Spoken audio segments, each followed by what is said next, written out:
नमस्ते दोस्तों, welcome back to Shiva एहसास। मेरा नाम है नेहा और मैं आप सबका तहे दिल से स्वागत करती हूँ शिवा एहसास में।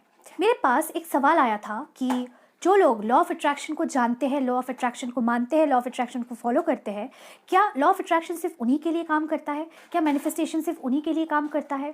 और एक और सवाल आया था कि लॉ ऑफ अट्रैक्शन को हम मानते हैं, जानते हैं, समझते हैं, लेकिन लॉ ऑफ अट्रैक्शन को ना फॉलो करना, खुद को पॉजिटिव रखना बहुत ज़्यादा डॉन्टिंग हो जाता है। तो हम लोग ऐसा कैसे आसान तरीके से कर पाए? तो पहले सवाल का जवाब ये है कि ऐसे दुनिया में बहुत लोग हैं जो लोग बहुत पढ़े लिखे नहीं हैं या फिर बच्चे हैं, उनको पता नहीं होता है कि लॉ ऑफ ग्रेविटी क्या होता है। अब ग्रेविटी का लॉ ऑफ ग्रेविटी क्या कहता है कि हमारे हाथ से कुछ भी अगर गिर जाता है तो वो गिर के नीचे ही जाता है, ऊपर नहीं उठता है। तो वो लॉ ऑफ ग्रेविटी है, राइट। तो लॉ ऑफ ग्रेविटी किसी भी चीज़ को हमेशा अपने तरफ अट्रैक्ट करता रहता है towards the centre of the earth. तो अगर कोई अनपढ़ आदमी है या फिर कोई बच्चा है जिसको लॉ ऑफ ग्रेविटी के बारे में नहीं पता, तो उनके हाथ से अगर कुछ गिरता है तो क्या वो ऊपर उठ जाता है? नहीं ना। उनके हाथ से भी कुछ गिरता है तो वो नीचे ही जाता है। क्या फ़र्क पड़ता है कि उसको लॉ ऑफ ग्रेविटी के बारे में पता है या नहीं है? लॉ तो हमेशा काम कर रहा है। सिमिलरली लॉ ऑफ अट्रैक्शन, क्या फ़र्क पड़ता है कि आपको लॉ ऑफ अट्रैक्शन के बारे में पता है कि नहीं है? लॉ ऑफ अट्रैक्शन को आप मानते हो कि नहीं मानते हो? लॉ ऑफ अट्रैक्शन को आप जानते हो कि नहीं जानते हो? लॉ ऑफ अट्रैक्शन हमेशा हमेशा काम कर रहा है। आप उस दिन से, जिस दिन से आपने जन्म लिया इस धरती में, उस दिन से, इनफैक्ट उसके पहले से आप मैनिफेस्ट कर रहे हो। आपने इस धरती पे जन्म लेना, उसी को आपने खुद मैनिफेस्ट किया है, खुद अट्रैक्ट किया है। तो जिस दिन से आपका वजूद इस यूनिवर्स में, इस ब्रह्मांड में आता है, उस दिन से आप मैनिफेस्ट करना स्टार्ट कर देते हो। लॉ ऑफ अट्रैक्शन आपके लिए काम करना स्टार्ट कर देता है। अब लॉ ऑफ अट्रैक्शन को जानना, मानना, समझना क्यों इतना ज़रूरी है? क्योंकि अगर कोई भी चीज़ है ना, कोई भी चीज़ अगर आपको दिया जाता है, सपोज कीजिए एक पेन आपको दिया जा रहा है। अब वो पेन कैसे यूज़ करते हैं आपको पता ही नहीं है, तो क्या आप यूज़फुली इस पेन को यूज़ कर पाओगे? क्या इस पेन का कोई भी यूज़फुलनेस आपके पास रहेगा? आपको पता ही नहीं है पेन का यूज़ क्या है, बस आपके पास ये पेन पड़ा हुआ है, ये तो वेस्ट है ना। सिमिलरली लॉ ऑफ अट्रैक्शन को जानना इसीलिए ज़रूरी है कि लॉ ऑफ अट्रैक्शन, ये जो द पावर ऑफ क्रिएशन हमारे अंदर है, ये जो हमारे अंदर ये पावर है, इसको अगर हमको पता ही नहीं होगा तो इस पावर के होने का क्या मतलब?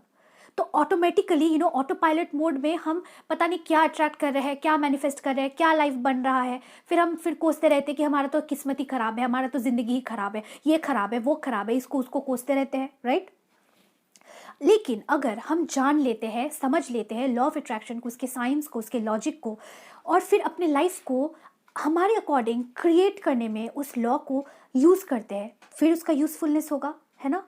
तभी हम अपने हित में इस लॉ को यूज़ कर पाएंगे, है ना। जैसे कि इस पेन को कैसे यूज़ करते हैं लिखने में, अगर पता चले तभी इस पेन का यूज़फुलनेस, हम इसको यूज़ कर पाएंगे यूज़फुली, है ना। सिमिलरली लॉ ऑफ अट्रैक्शन को अच्छे से समझना, जानना बहुत ज़्यादा ज़रूरी इसलिए हो जाता है ताकि उस लॉ के मदद से हम अपनी लाइफ को अपने तरीके से, अपने डिज़ायर्ड वे में क्रिएट कर पाए। क्योंकि वैसे भी लॉ ऑफ अट्रैक्शन तो काम कर ही रहा है, तो क्यों ना इसी लॉ को लेके हम अपने हित में इस लॉ को यूज़ करें, राइट।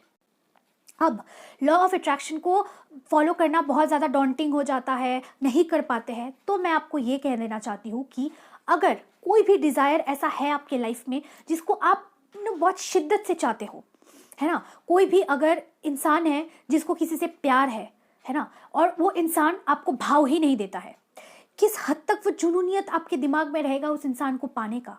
अगर हर एक डिज़ायर के लिए आपका उसी लेवल का जुनून है ना, अगर आप if you want your desire that bad ना, तो आप खुद को फोर्सफुली पॉजिटिव बनाओगे, आप forcefully law of attraction follow करोगे।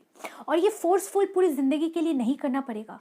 Law of attraction, positive lifestyle, mindfulness, ये ना एक चॉइस है, ये ऑटोमेटिकली इनबॉर्न कोई क्वालिटी नहीं है। जैसे कि लोग आजकल कीटो डाइट फॉलो करते हैं, वेजिटेरियन बन रहे हैं, ये सब चॉइस है, राइट। ये सब रोज़ रोज़ हमें प्रैक्टिस करना पड़ता है माइंडफुली, तभी जाके हैबिट बनता है। Similarly positive lifestyle, mindfulness, law of attraction को फॉलो करना, ये एक डिसीजन है, ये एक लाइफस्टाइल है, ये एक चॉइस है जो हमें पहले तो एफर्ट लगा के फोर्सफुली करना पड़ता है, लेकिन बाद में ये एक हैबिट बन जाता है, ये ऑटोमेटिकली एक लाइफस्टाइल बन जाता है। जब तक हमारा मेंटालिटी, हमारा माइंड, हमारा सबकॉन्शियस थॉट उस हमारे डिज़ायर को लेके, हमारे लाइफ को लेके पॉजिटिव नहीं बन जाता है, बस तब तक ही हमें वो एफर्ट लगाना पड़ता है। बाद में ना पॉजिटिविटी ही हमारा ऑटो पायलट मोड में आने लगता है, फिर हमें कुछ एफर्ट्स नहीं लगाना पड़ता है, हम मास्टर मैनिफेस्टर्स बन जाते हैं। बस तब तक के लिए थोड़ा सा एफर्ट लगाना पड़ता है, थोड़ा सा पुश देना पड़ता है। अगर if you want your desire, if you want your life to be good that bad ना, तो आप खुद को पुश लगा लोगे, आपको कोई बाहर से मोटिवेट करने की भी कोई ज़रूरत नहीं होगी, है ना। तो गाइज, अगर if you want your desire to be if you want your desire that bad, if you want your life to improve, तब आप खुद को ये मेहनत तो करना ही पड़ेगा। लाइफ आपका है। मैं हमेशा कहती हूँ कि अगर आपको सिक्स पैक एब्स चाहिए तो पुशअप्स तो आप ही को लगाने पड़ेंगे। कोई आके अगर आपके सामने बैठ के पुशअप्स लगाएगा तो क्या आपको सिक्स पैक एब्स मिलेंगे? नहीं, पुशअप्स तो आप ही को लगाने पड़ेंगे। लाइफ आपका है, एफर्ट्स तो आप ही को लगाना पड़ेगा। So guys, I hope you like this video. आज के लिए बस इतना ही, मिलते बहुत जल्द अगले वीडियो में। तब तक के लिए guys have a great day, bye bye.